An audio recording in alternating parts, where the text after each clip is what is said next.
tonight's program is actually a rhetorical question. Was the naming of Meredith a precursor to revolution? This original program will be presented by Rudy VanVeghten, who's a member of our executive board and a leader on the research committee. Rudy is a longtime former editor of the Meredith News and author of several books featuring Meredith history, including The History of Meredith Bay and Clash of Cultures. Rudy and his wife Cheryl, who's also with us tonight, reside in Meredith. Tonight, Rudy will present recently researched material that will shed light on the origins of the community that went by the name of New Salem for 18 years, how the name changed to Meredith, and how that relates to the American Revolution. So with my apologies about the microphone, please welcome Rudy VanVeghten.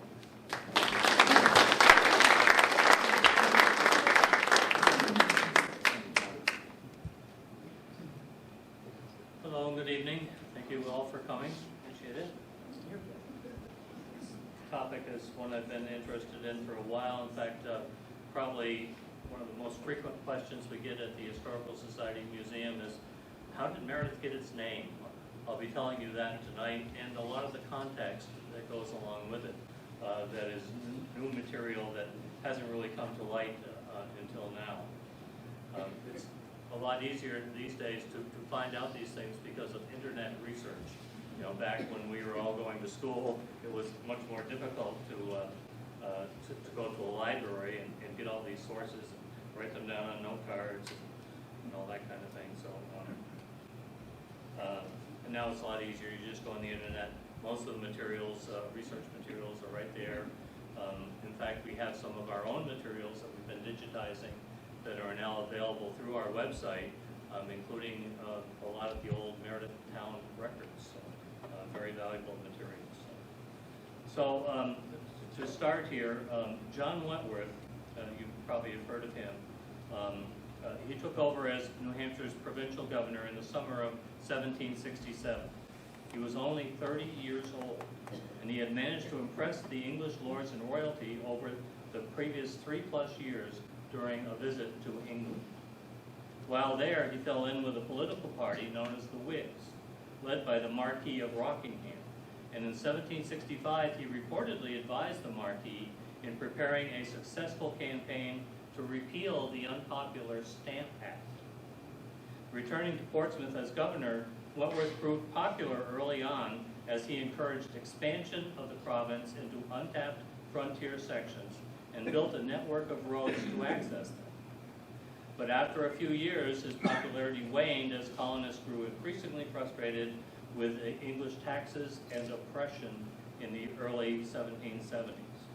Now, it is generally thought that class warfare and the feudal practice of executive privilege did play as much a role in the American Revolution as it did in the French Revolution. But was it entirely absent in the American colonies in the 1760s and 1770s?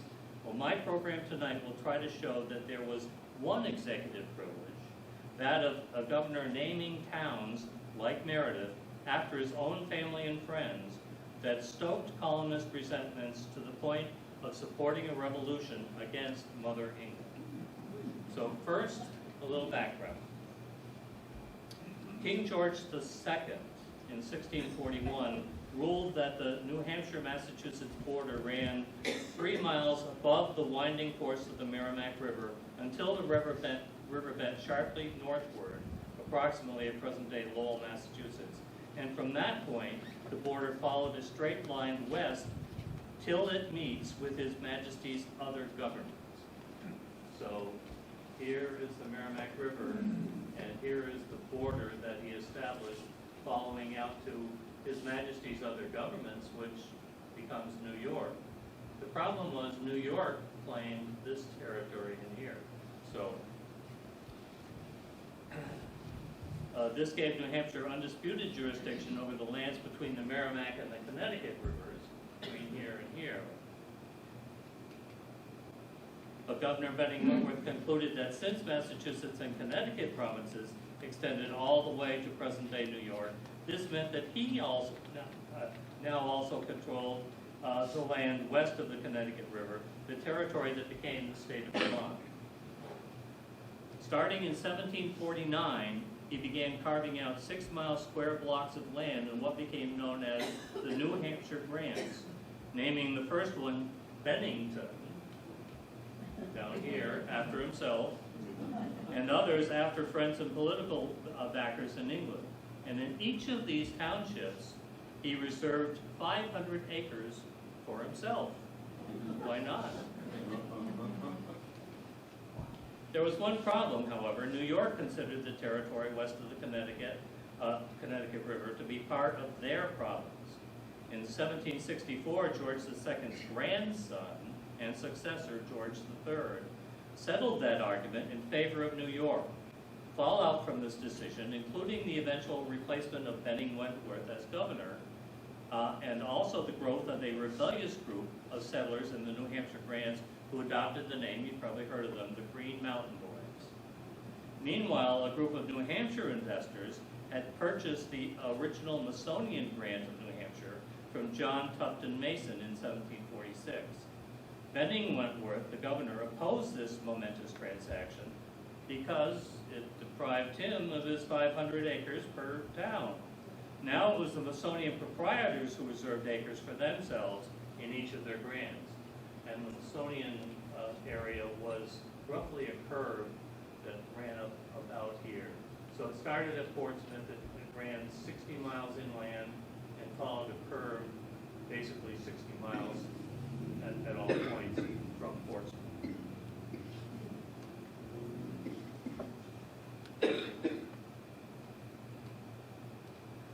So the Masonian proprietors were very businesslike in the management of their new property, holding frequent meetings during the years following King George's War. They invited groups of investors to petition for townships, and petitioners for the future towns of Meredith and Sandwarton were among the first to do so in December of 1748. Meredith, in its initial grant, didn't have an official name. It was informally referred to according to the first name on the list of proprietors of petitioners, called Palmerstown, or more often the town granted to Samuel Palmer and others, and only because he was the first one to sign the petition. Some of the petitioners early on wished to call themselves Salem, but when Governor Benning Wentworth in 1750 incorporated a different township under that name, the petitioners in 1752 adopted the operating name of New Salem instead, a name that he used for many years to come. So if you count from 1750 to when the town was incorporated in 1768, it's 18 years. There were a couple of years where they weren't really sure what they were going to call themselves, but in 1752 you could start seeing that name in the official records, and so we have at least 16 years that it was used. So Salem was out, and New Salem was in. One of the leaders in the early days of New Salem was Jonathan Longfellow, who created the town plan shown here. It was the first one to include Meredith Neck as the third division. The original first division is here, and the second division is here, and they added this as a third division. Soon after the survey was accepted and recorded, war broke out once again with the French and their Native American allies, putting a temporary halt to settlement efforts. Well, one of the Masonian proprietors was Mark Hunking Wentworth. He was a brother of Benning Wentworth, the governor. Now, Mark Hunking and his wife, Elizabeth Rindge Wentworth, bore a son in 1737 named John Wentworth. John's father was a merchant and ship owner, and while John was still a young child, his father became the chief agent for supplying ship masts to His Majesty's Navy. In 1741, when John was 4, that's when Uncle Benning received his appointment as governor. Family links to both the provincial government and the Masonian proprietors guaranteed that the young John grew up in a house of wealth, privilege, and the best education available. He entered Harvard in 1751 at the age of only 14, receiving his bachelor's degree 4 years later in 1755, and his Master of Arts degree in 1758. Now, these were the years when New Hampshire and the other American colonies were fighting the last of the French and Indian Wars. Hostilities came to an end with the British capture of Quebec in September of 1759, not long after John had received his master's degree. So, back up. Back. Just a month later, the Smithsonian proprietors approved a grant for a new town along the southeast corner of Lake Winnipesaukee. Among the investors was 22-year-old John Wentworth, and at a gathering of these investors on November 14th of 1759, they named their new township Wolfeboro, after Thomas Wolfe, the British general who perished in the decisive Battle of Quebec. It took a few more years for the final Treaty of Paris that officially ended the war in 1763, thus opening up townships like New Salem and Wolfeboro for settlement. Before John Wentworth could take advantage of his Wolfeboro investment, his family shipped him off to England. They gave him an assignment designed to protect that tree mast monopoly that his father had. Departing in October of 1763, the young businessman stepped off the boat in London in December, and one of his first tasks upon arrival was to deliver a letter of introduction to the firm of Tomlinson and Trecothick. Weird name. That letter asked merchant Barlow Trecothick to be Wentworth's guide into English aristocratic society. Well, one stop on that introductory tour was a visit to a racetrack. Kind of think of Englishmen and racetrack, they go along with each other. Where John bumped into another gentleman with Wentworth family roots. His given name was Charles Watson Wentworth, but he was formerly known as the Marquis of Rockingham. As one biographer noted, the two never seem to have discovered exactly how they were related, but it mattered little. Rockingham found Wentworth engaging, invited him to his home, and they soon became close friends. Well, John Wentworth also found himself involved in that political controversy involving his uncle Benning. It involved George II's ruling that Wentworth used to justify his New Hampshire grants. After naming the first one Bennington after himself, he went on to grant an additional 128 other towns in what later became the state of Vermont, and gave them names of various noblemen over in England. In addition, the land between the Merrimack and the Connecticut rivers and north of the established Massachusetts border were now undisputed New Hampshire territory, and previously granted towns that were in that area needed to be reauthorized by the Wentworth administration, and this gave the governor additional town naming opportunities. So here's a few. One example is the town of Hollis down near Nashua. The 1741 border decision split the old town of Dunstable into Massachusetts and New Hampshire portions. When residents of the eastern New Hampshire section of Old Dunstable petitioned for incorporation, Governor Wentworth chose to name it after Thomas Pelham Hollis, the English colonial secretary who had been in part responsible for Wentworth being appointed as governor. So instead of Dunstable, the petitioners had little choice but to accept the new name of Hollis. Similarly, Wentworth named Keene after Sir Benjamin Keene, a former business partner, and in 1760 he incorporated the township of Amherst, named after English General Geoffrey Amherst. And here's one that's a little closer to home, and this is a report from Keith Shields of New Hampshire Public Radio, quote, "Benning Wentworth knew how to make people happy, and one way he did that was by naming many of the towns he granted around the time of 1763 in honor of influential men back in Britain.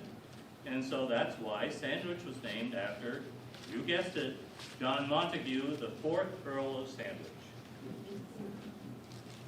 And a couple more. Ware, formerly Halestown, was named for New Hampshire political ally Meshach Ware, and Ackworth, originally Burnett, was named for Lord Jacob Ackworth. And of course, in 1766, just before he was removed as New Hampshire governor, Benning Wentworth established another grant in northern New Hampshire along the Baker River And just like Bennington, he named it after himself as Wentworth.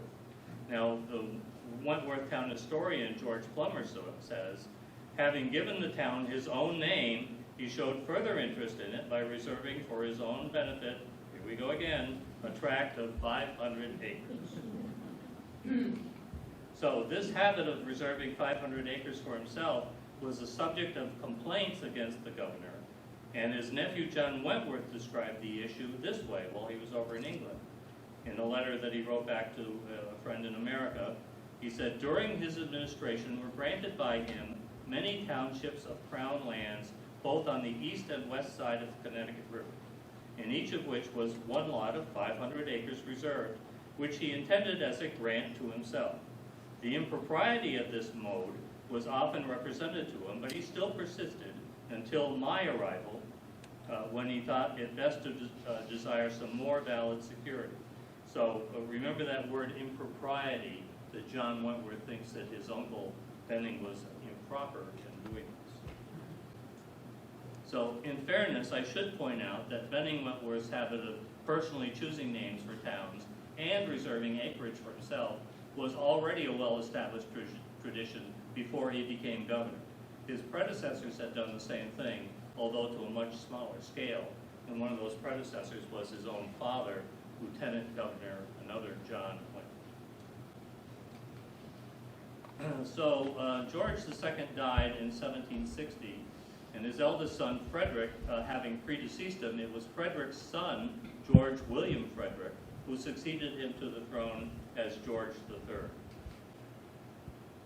And this was the time when the Whig and Tory political parties were debating how to move forward politically and financially following the 7 Years' War, the one that we call the French and Indian War. In May of 1762, George succeeded in replacing Whig Prime Minister Thomas Pelham Hollis. Remember him? He's the one that the town of Hollis is named for. He first appointed a Tory named John Stuart from 1762 to 63, and then George Grenville, a Whig, from 1763 to 1765. And it was Grenville who served in that office when John Wentworth arrived in London in December of 1763. Now, the Exchequer's coffers had been drained during the recent war, and a revenue source was needed in order to maintain military defensive forces in the colonies.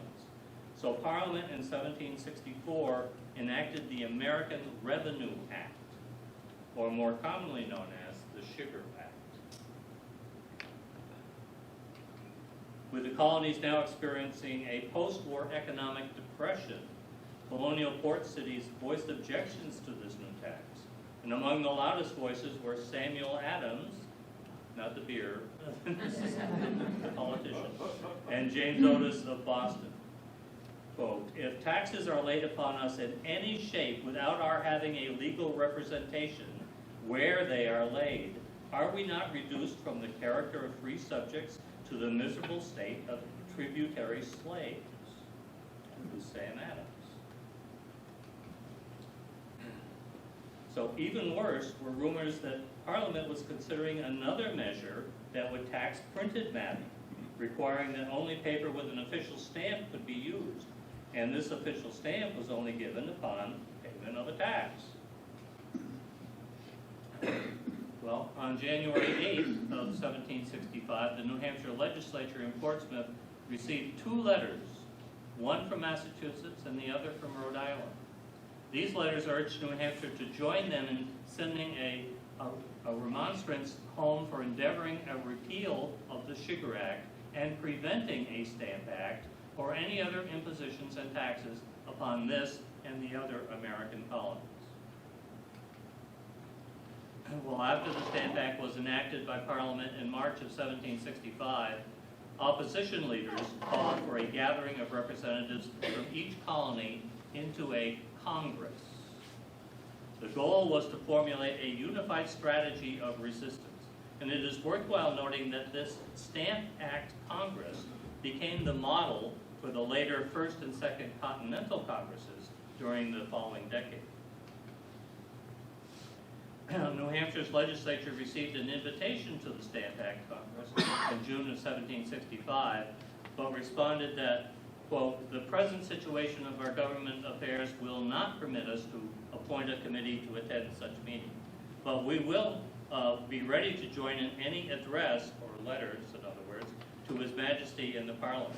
And one of the reasons that they did not join in that was because they were pretty firmly under the control of Governor Benning Wentworth at the time. So he didn't want them to go. So despite New Hampshire's lack of participation, the impact of the Stamp Act Congress was felt very deeply, especially pertaining to the so-called Declaration of Rights that was issued on October 19, 1765. This declaration stated that it is inseparably essential to the freedom of a people and the undoubted right of Englishmen that no taxes be imposed upon them, but with their own consent, given personally or by their representatives.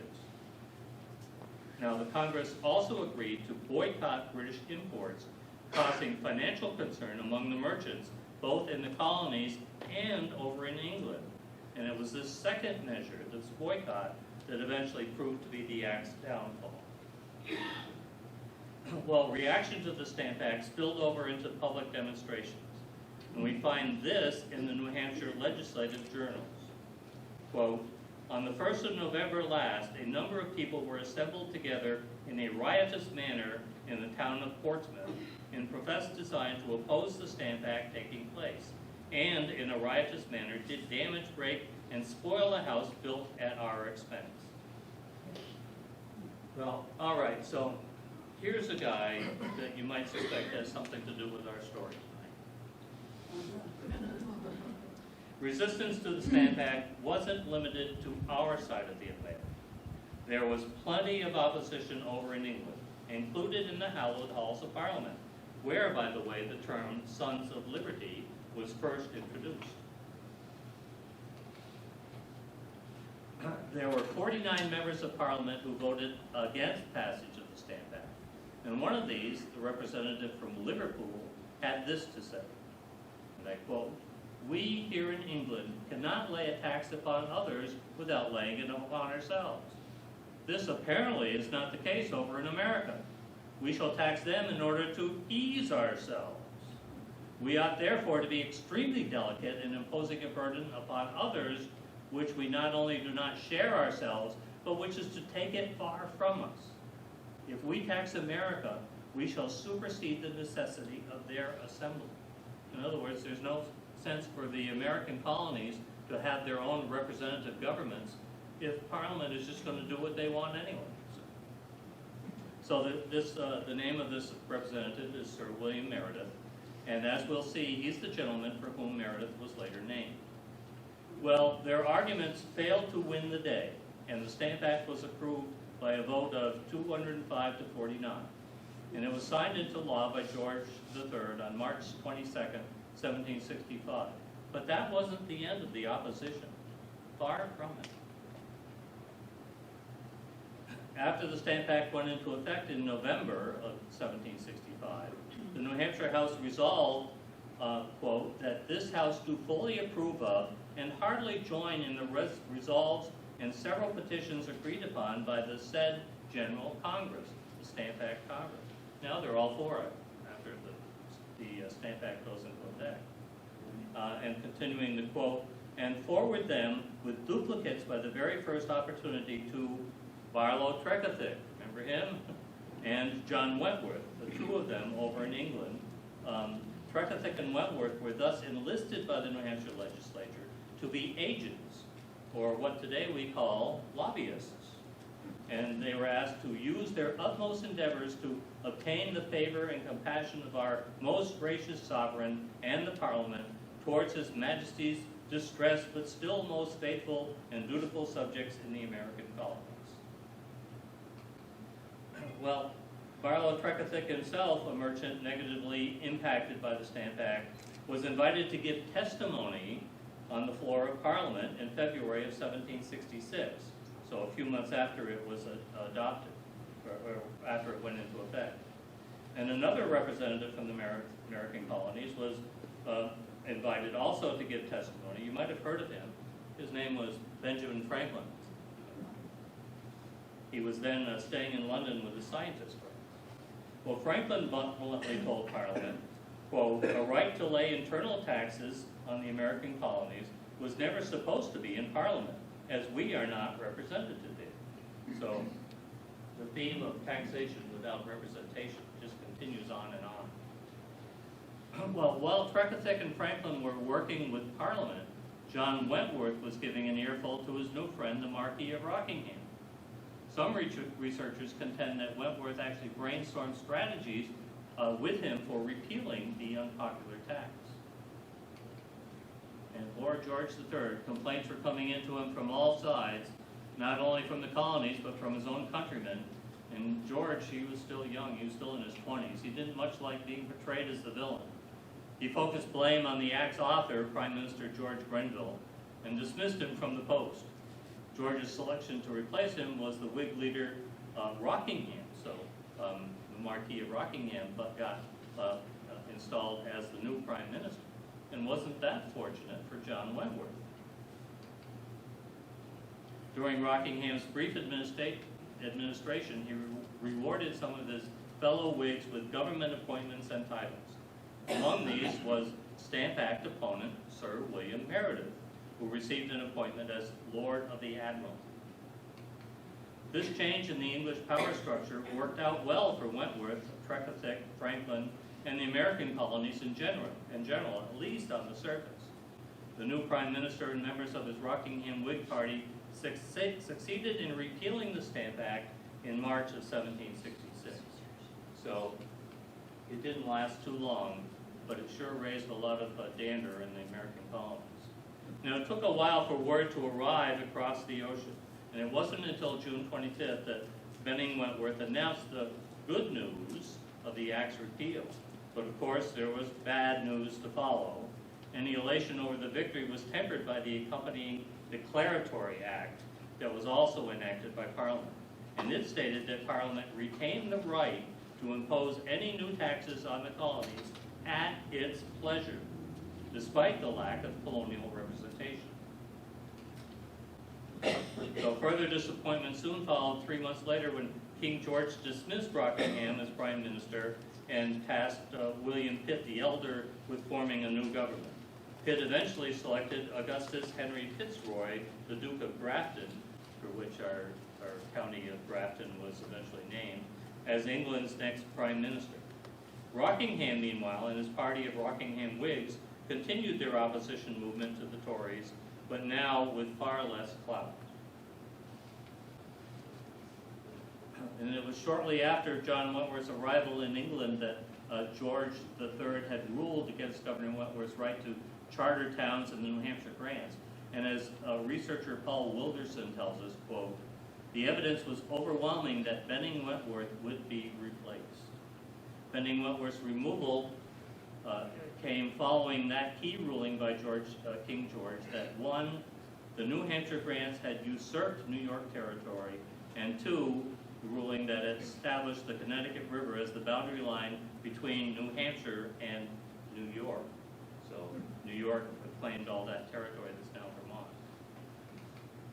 Through the efforts of his nephew John, Benning Wentworth was allowed to resign as governor rather than endure the embarrassment of a summary dismissal. And after the support of Rockingham and other English noblemen, it was John Wentworth who King George selected to replace his uncle. And it was nearly a year later before the new governor arrived back in Portsmouth.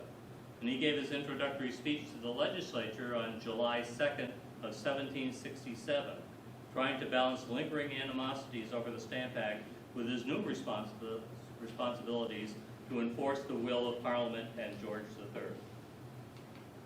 Of course, unknown to him, as he addressed his province's elected representatives, Parliament was already putting him in a difficult position by enacting a new set of taxes on New Hampshire and the other colonies, collectively called the Townshend Tax.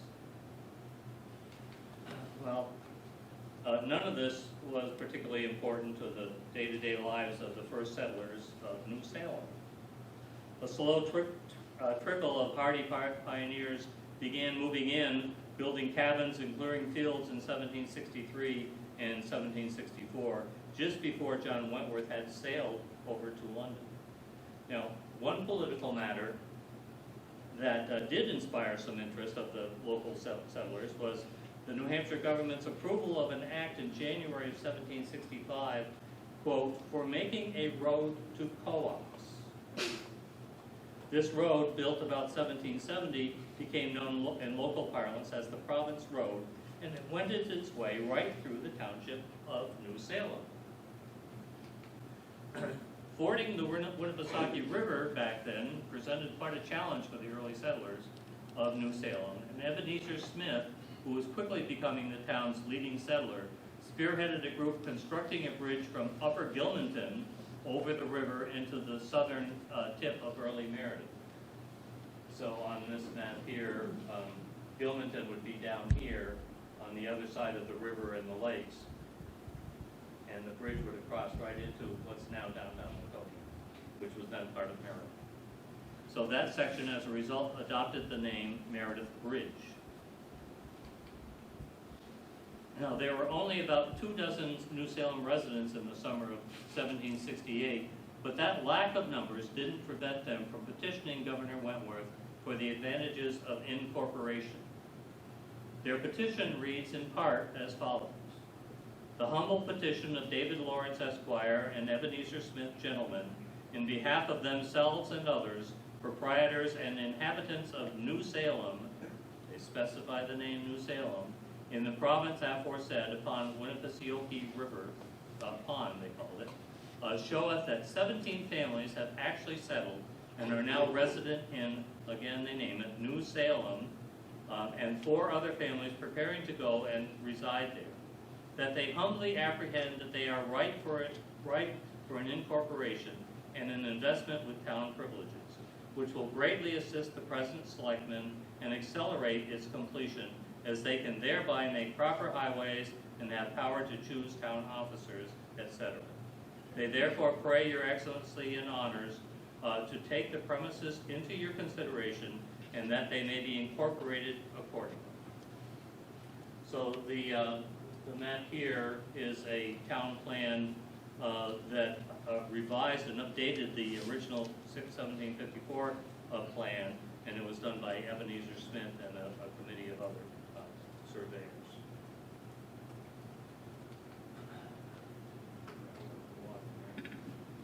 So most sources studying colonial New Hampshire depict John Wentworth as a popular leader, but deeper studies show some cracks in that veneer.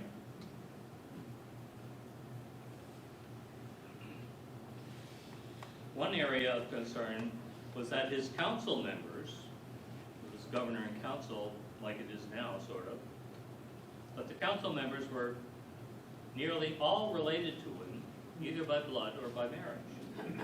The only exception was a guy named Peter Livius, and we'll have some more to say about him in a little while. The late Jerry Daniel, Harvard history professor emeritus, has shown how the Wentworth oligarchy began to lose popular favor near the end of Benning Wentworth's administration, which carried over into his nephew John's 8 years at the helm. Politically, Wentworth found himself in a delicate position, caught between his opposition to Parliament's various taxes against his duty as governor to enforce English laws like the Townshend Acts. First signs of a split within his provincial House of Representatives came on February 19th of 1768, when they received a letter from Firebrand Samuel Adams, there he is again, and the Massachusetts General Court. In it, Massachusetts insists that parliamentary acts imposing duties on the people of the province with the sole and express purpose of raising a revenue are infringements of their natural constitutional rights. Now they're using the constitutional argument, because they are not represented in the British Parliament. Well, naively, Governor Wentworth wrote a letter to his buddy Rockingham over in England, assuring him that his colony would refrain from any boycotts and other protests against the Townshend Acts. Well, his letter might have been a little bit premature. Legislative representatives, remember they're elected by the general populace in the different towns. They drafted a worrisome response in June 1768, expressing their concern over, quote, these unconstitutional infringements upon the liberty and property of His Majesty's faithful subjects in America. So this put Wentworth in a peculiar position because about the same time, the Earl of Hillsborough, English's Secretary of the American Colonies at the time, he ordered provincial governors to dissolve their legislatures if they supported anti-British boycotts and protests. We have our Sandy Mucci here who ran for the legislature this past year. Can you imagine the legislature being held and the governor just saying, go home, you're dissolved? I can imagine. It wouldn't be pretty.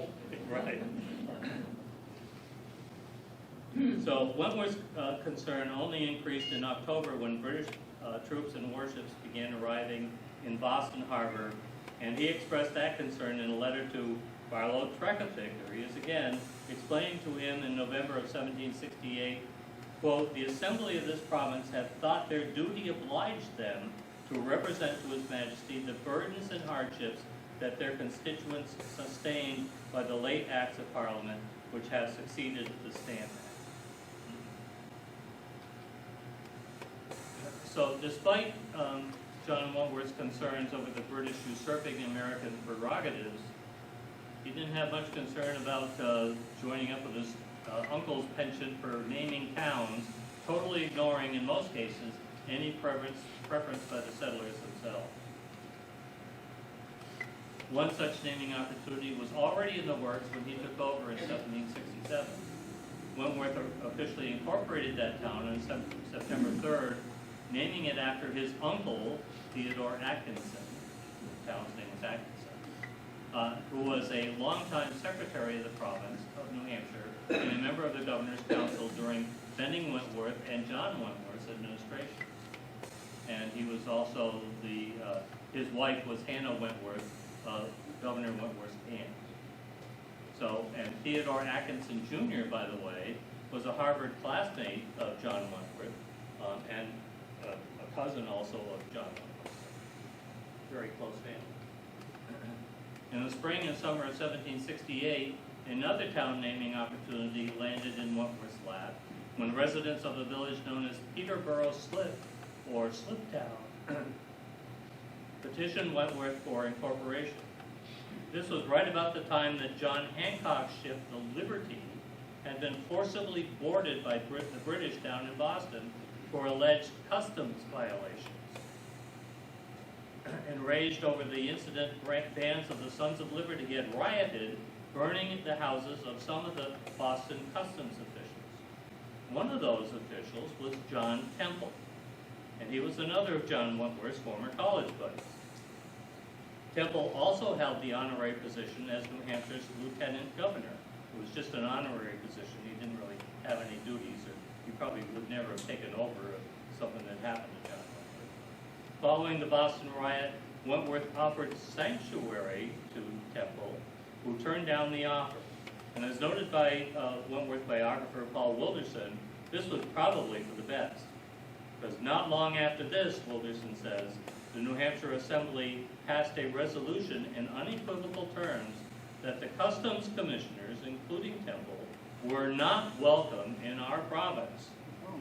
So 2 months later, with the Peterborough Slip petition for incorporation in his hand, Wentworth decided to honor his friend and former classmate by naming this new town Temple, despite the clear disapproval of the province's elected representatives. Wentworth's third town naming opportunity came the same summer when residents of a township granted by the Masonian proprietors in 1749, simply as number 1, petitioned the provincial government for incorporation. And as the editors of the New Hampshire provincial papers note, the inhabitants voted to have the town called Sharon, but Governor John Wentworth, who generally named towns to please himself, named it instead Mason.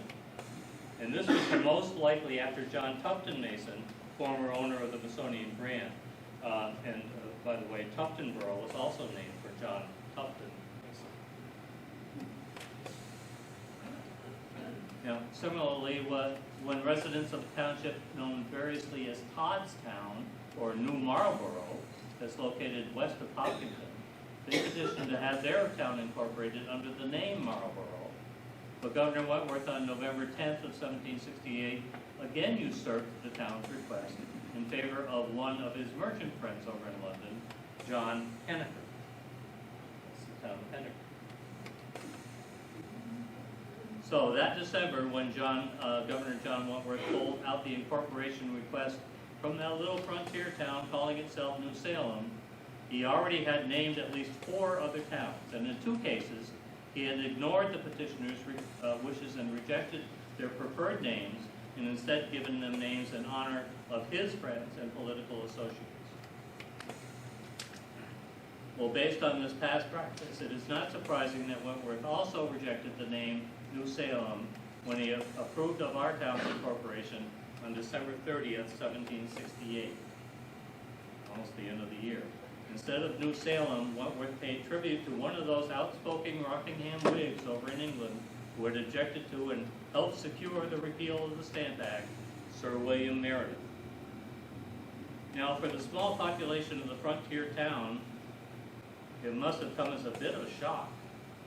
Most likely, none of the town's pioneer population had any clue who this guy Meredith was. Perhaps if the New Salem settlers had realized that Sir Meredith was by and large on their side of the taxation without representation argument, then they would have felt differently. But they had no clue who he was or what his politics were. So in the book of the New Salem Meredith proprietors records, which I mentioned is now digitized, there was a penciled-in notation about this time that Meredith was incorporated. And it says, just a notation, changed New Salem to Meredith, 1769. And besides that, there's another little notation that says, no authority. They didn't like the fact that he did that. And as we'll see later, townsfolk harbored resentment over the name change for the next decade or more. Now the map here is a little confusing. It lists the town, our town here, as New Salem, formerly Meredith. Now, you'd think it would say Meredith, formerly New Salem. But I'll explain how that happened a little bit later. But for now, let's take a look at another instance where Wentworth honored one of his friends in naming a town. Remember Precursor? You've already heard me mention him several times. He was a London merchant and Stamp Act opponent who welcomed Wentworth to London in December of 1763. Now, according to researcher D.H. Mason, quote, the part that he, Precursor, had played during the Stamp Act crisis had played him in close association with the Rockingham Whigs, and for the remainder of his life, he worked in close association with Rockingham personally and upon American affairs. Now, it was after the Stamp Act's repeal that the New Hampshire legislature had assigned Precursor and John Wentworth to act as New Hampshire's agents over in England. And in 1768, after Wentworth had returned to New Hampshire as governor, Precursor was voted in as a member of Parliament. And once Rockingham was replaced as Prime Minister, his party of Whig opposition, including Precursor, lost its thunder somewhat. And as Professor Jerry Daniel says, Precursor found it impossible to shape Whitehall policy affecting royal government in New Hampshire and became so frustrated that he lost interest in his job. And Wilderson adds, to renew the agent's flagging interest in the fate of New Hampshire, Wentworth in May of 1769 chartered a new town to be called Precursor and made its namesake one of the new proprietors. Well, Precursor residents later changed their name to Ellsworth, which is now a town up in the hills between the Pemmy and Baker rivers, with a tiny population in the 2010 census of less than 100. So it's not a very populated town. Well, there's another interesting link between these two towns, Meredith and Precursor.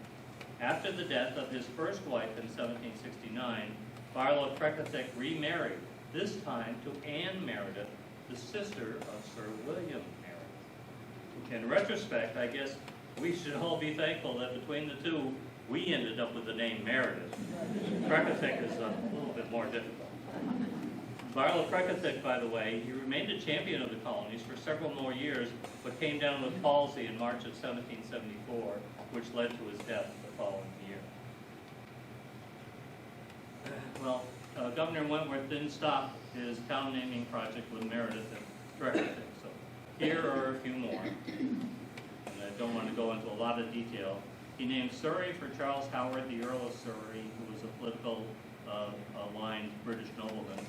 He named Cardigan, which is now the town of Orange, after George Montague, the 4th Earl of Cardigan. You still have Mount Cardigan out that way.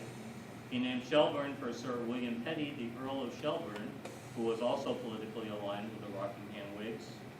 And other towns named for English lords and merchants include Fitzwilliam, Loudon, Apthorpe, Stewartston, Cockburn, which is now Columbia, Mainsborough, now Berlin, Durand, which is now Randolph, and Percy, which is now Stark. So he named a lot of towns. Only on rare occasions did a town retain its original requested name during Wentworth's years as governor. One of these exceptions was our neighboring town of Sanborn. The Smithsonian proprietors granted Sanborn's town in December of 1748 at the same time as Meredith. Its settlement history post-French and Indian War parallels that of Meredith.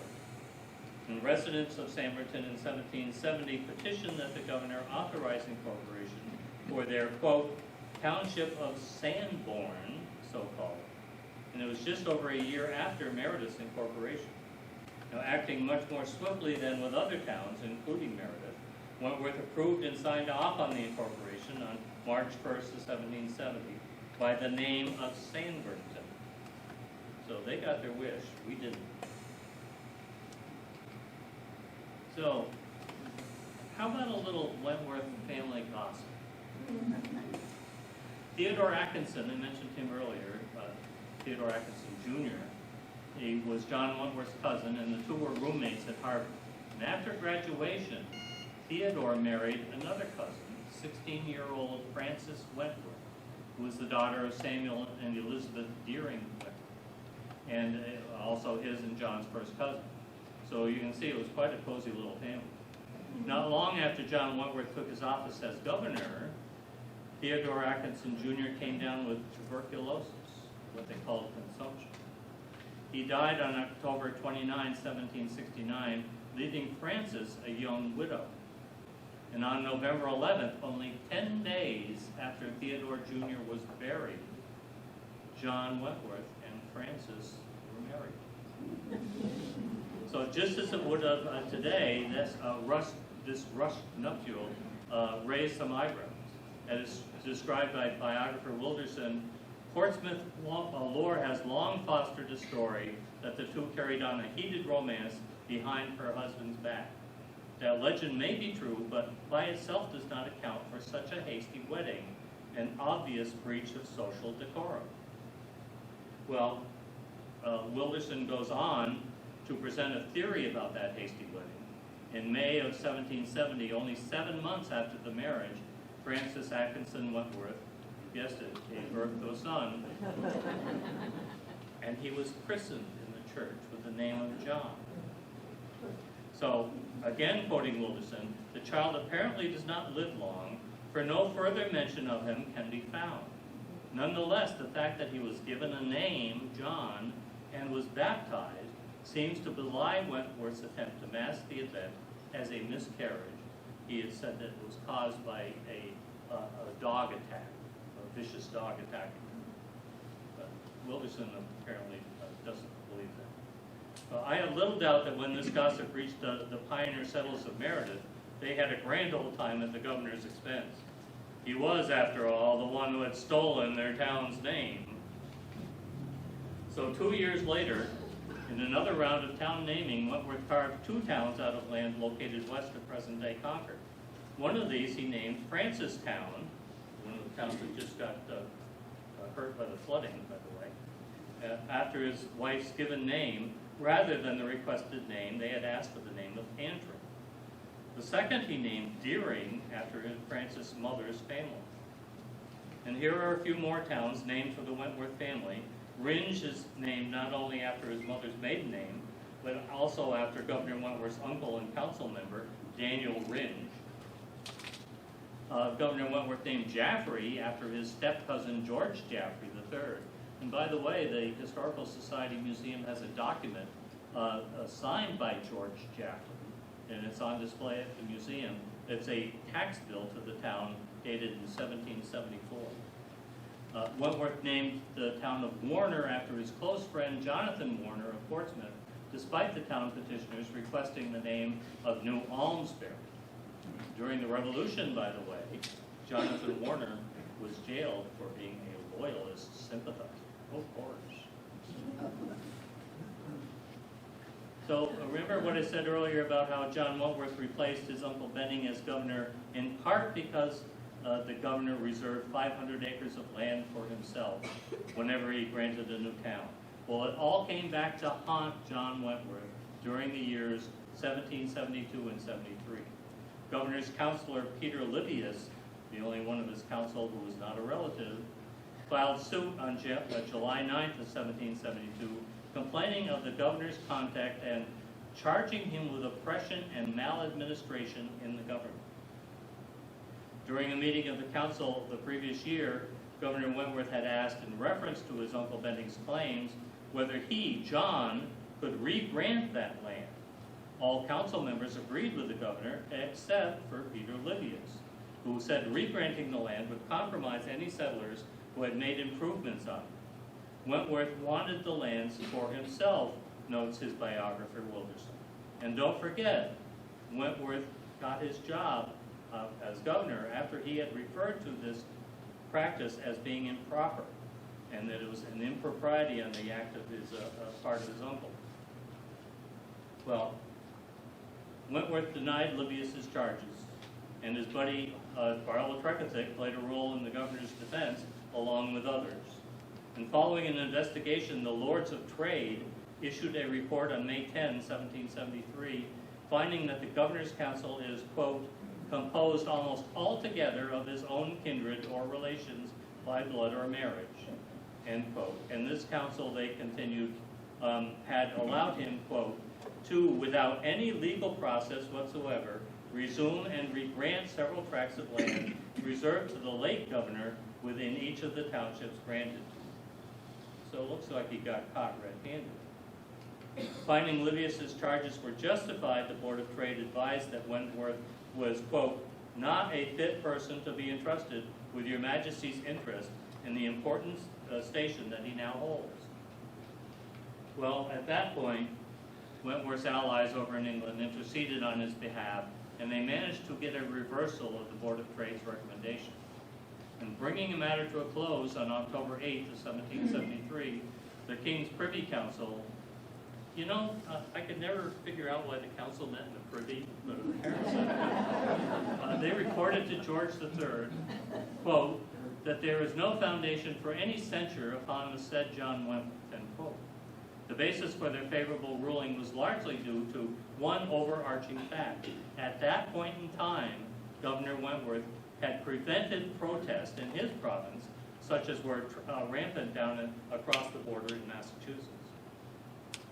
Well, although Governor Wentworth was exonerated, the issue had an impact on the governor's reputation across the province. As Professor Daniel puts it, quote, by 1774, complaints about Wentworth and the family compact circulated in all parts of the province, and the effectiveness of New Hampshire's royal officials had been seriously eroded, end quote. Feeding into this erosion, I would maintain, was simmering anger over the governor's disregard of their preferred town names. Well, while all this town and county naming was going on, ongoing events in other colonies and over in England pushed Americans closer and closer to eventual conflict. One of these events, of course, was the so-called Boston Massacre. General Thomas Gage, commander of the British troops in North America, deployed 2 regiments to Boston in October of 1768. And Governor Wentworth voiced concern over this move, a concern that was validated on March 5th of 1770, when 5 colonists died as a result of a riot in Boston and resulting gunfire by Gage's troops. Now, Meredith likely heard about the incident through inflammatory accounts such as Paul Revere's engraving, a very famous engraving here, or from occasional copies of Portsmouth's publication called the New Hampshire Gazette, or possibly from Sam Adams' pamphlets or broadsheets that made their way up the Province Road to Meredith, where they would be read aloud in a tavern or posted on the doors of public gathering places. Well, matters didn't improve any when King George and Parliament approved a new tea tax in May of 1773 that went into effect that fall. And it was this tax that spawned the protest that we know as the Boston Tea Party on December 16, 1773. But you probably haven't heard of the other protests that happened on that same day. A less famous protest occurred in Portsmouth, where protesters vowed, quote, that in case any of the East India Company's teas should be brought into this port for sale, we will use every necessary method to prevent its being landed or sold here. Now, the inflamed residents also promised to brand anyone selling tea in their town as, quote, an enemy of America. Tempers are really rising at this point. Making tempers even hotter the following year, Parliament approved several new restrictive measures that they called the Coercive Acts, and angry Americans called them the Intolerable Acts. And finally, King George cracked down on the hottest bed of colonial protest by installing General Gage as the military governor of Boston. Throughout this escalating furor against English rule, Wentworth struggled to maintain control over his legislature. Several times he prorogued or forced the body into recesses. And twice he settled on dissolving the legislature and called for new elections. Following the second dissolution on June 8th of 1774, the elected community representatives took matters into their own hands, and they held their own provincial congress in Exeter on July 21st of that same year. They called that the First Provincial Congress of New Hampshire, and it eventually became our government during the Revolution. During this unsanctioned gathering, they elected Major John Sullivan and Colonel Nathaniel Folsom to travel to Philadelphia as New Hampshire's delegates to the First Continental Congress. So the colonies are getting together to combine to fight against the British taxes. Now, class struggles, as I mentioned at the beginning, don't seem to have played a major role in the American Revolution like they did in the French Revolution. But there was one element of class struggles, executive privilege, or in other words, the let them eat cake attitude. Did that play a role in inspiring the boys from Meredith and towns across New Hampshire to step forward and join in the fight for American independence? Well, famed presidential scholar Arthur Schlesinger, quoted here, suggests it might have been. The quarrel with the mother country had nothing to do with the stratified character of British society, only with the objectionable policies of certain individuals in positions of power. In other words, it was behaviors of some leaders, not their wealth, that riled up the colonies. And one of those leaders was our own Governor John Wentworth. In many ways, agrees Paul Wilderson, Wentworth was a typical 18th century politician interested in using his office for personal gain. So, in one situation where this caused protest was the Wentworth family's monopoly on tree masts. Residents of the town of Ware objected to the Wentworth family, particularly the governor, profiting from their hard work. And in April of 1772, they organized a protest known as the Pine Tree Riot. Use of pine trees in early Revolutionary era flags actually derives from that very incident. Now, we should also note that shortly after the Revolution began, New Hampshire's provincial legislature, then including Meredith's representative Ebenezer Smith, they crafted a new, what they called, form of government to take the place of the old English system. And it was not by mistake that, because of the abuses of former Governor John Wentworth, they totally left out an executive branch from this new government structure. This temporary state constitution held forth throughout the Revolution years, relying strictly on representatives elected from the province's towns, and not just the ones that had been sanctioned by the governor. Members of the new council, which would be the upper body of the General Assembly, were chosen from among the representatives who were elected by the towns.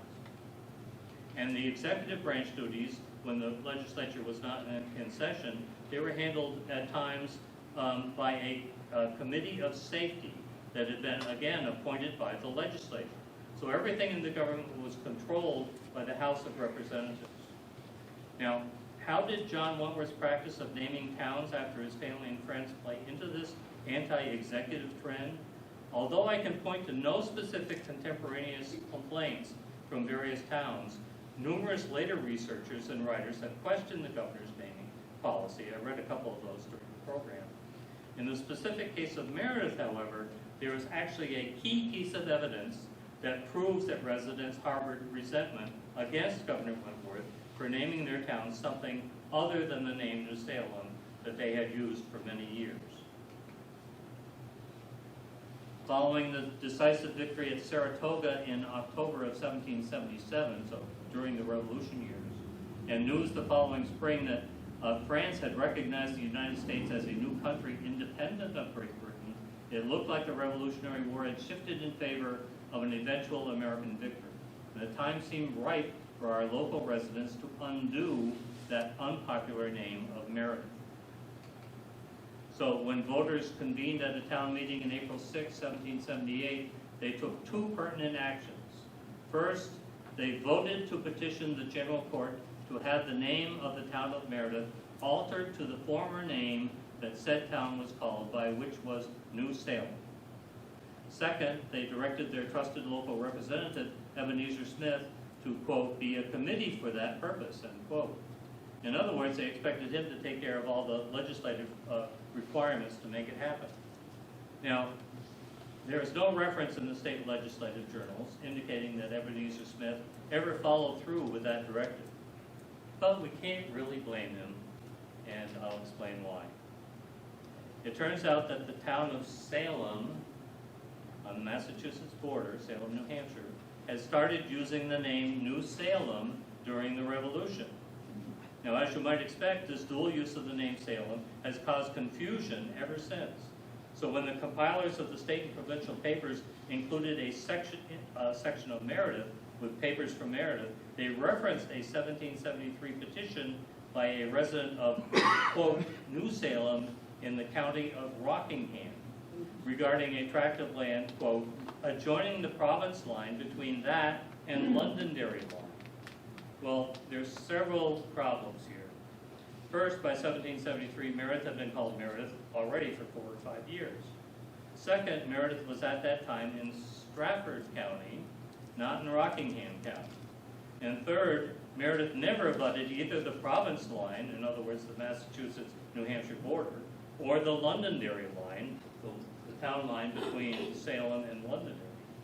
So the petition clearly belongs in the book section on Salem and not the section on Meredith.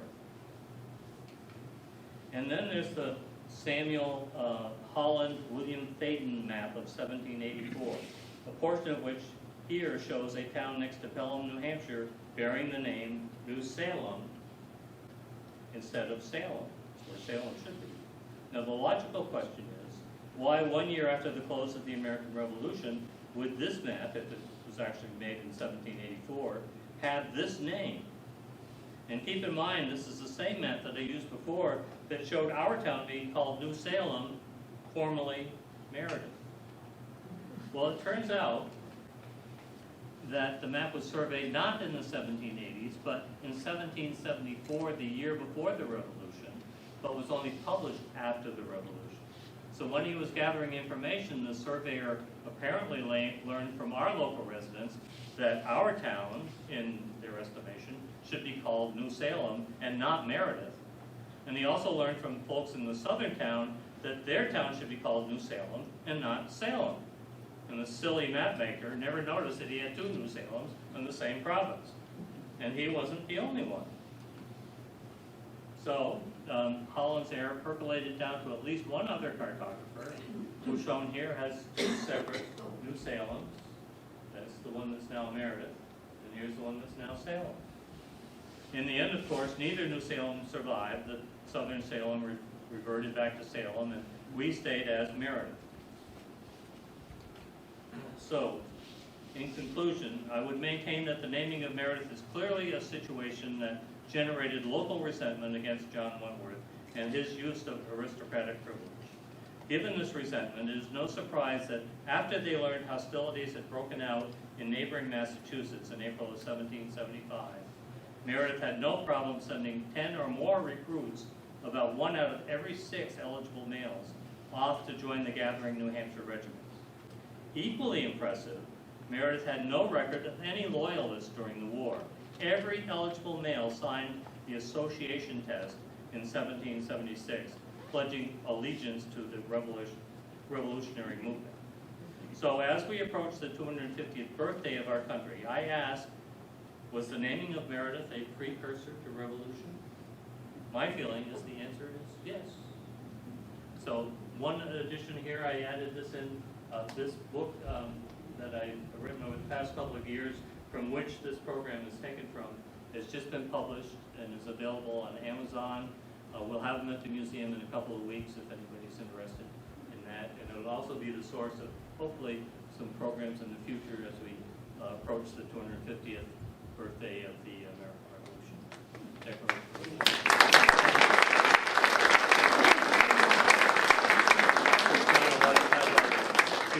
anybody has any questions? Please.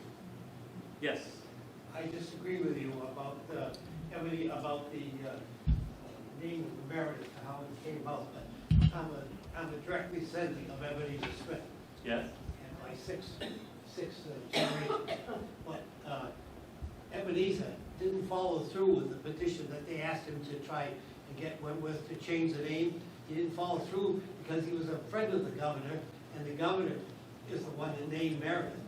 And that's why he didn't follow through with it, and that's why it kind of just stayed like that, and it stayed at Meredith. That's my feeling. That's why I Interesting. Do you have disagree with you. any sources that show that? Pardon Do me? you have any resources that show that?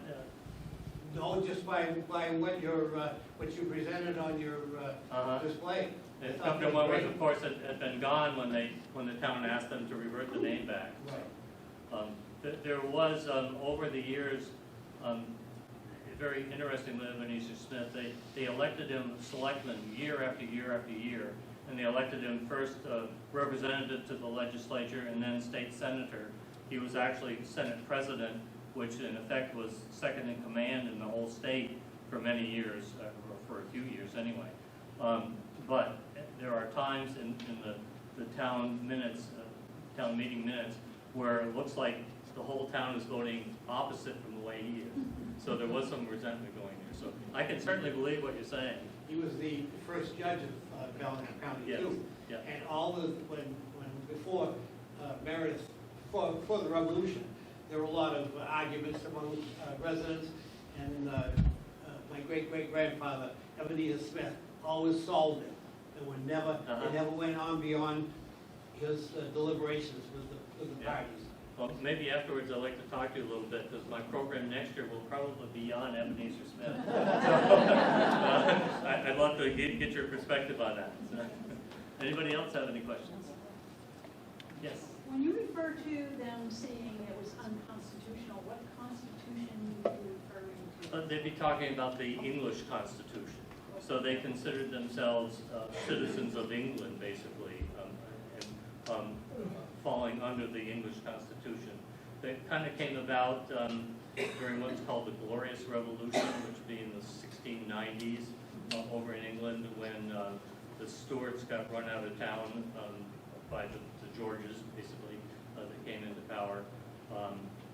And William III, so William and Mary, he worked with the legislature first to kick out James II as the king, and then take over the control himself.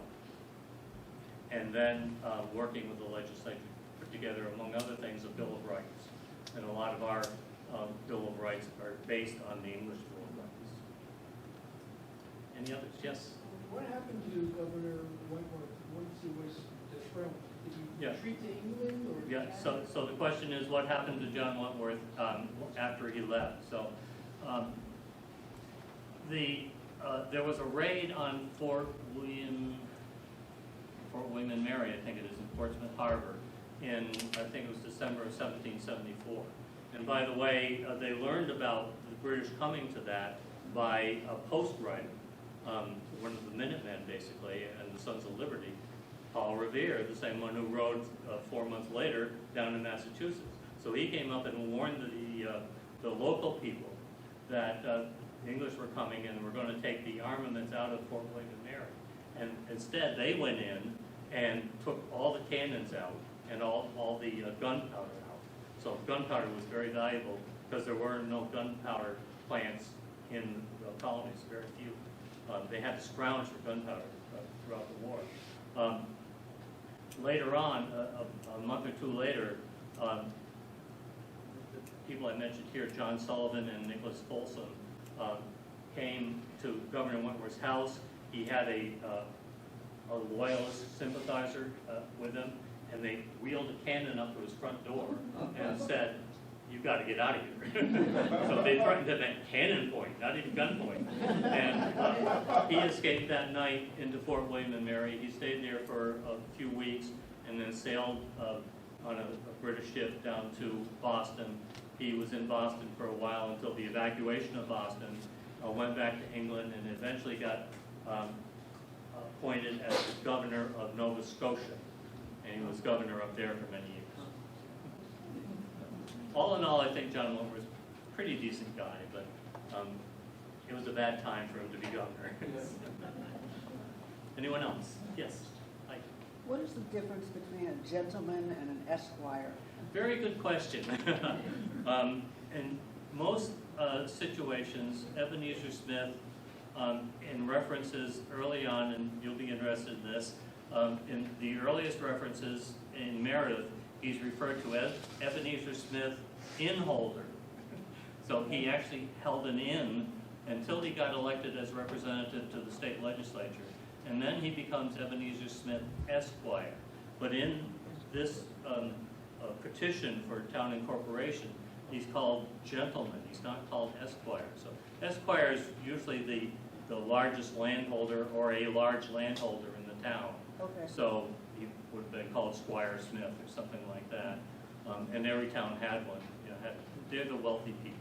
Jerry Daniel, the professor that I quoted often here, says that you can tell the upper echelon of society by whether or not they have a military title like general or colonel or major or something, Right. or whether they're called Esquire.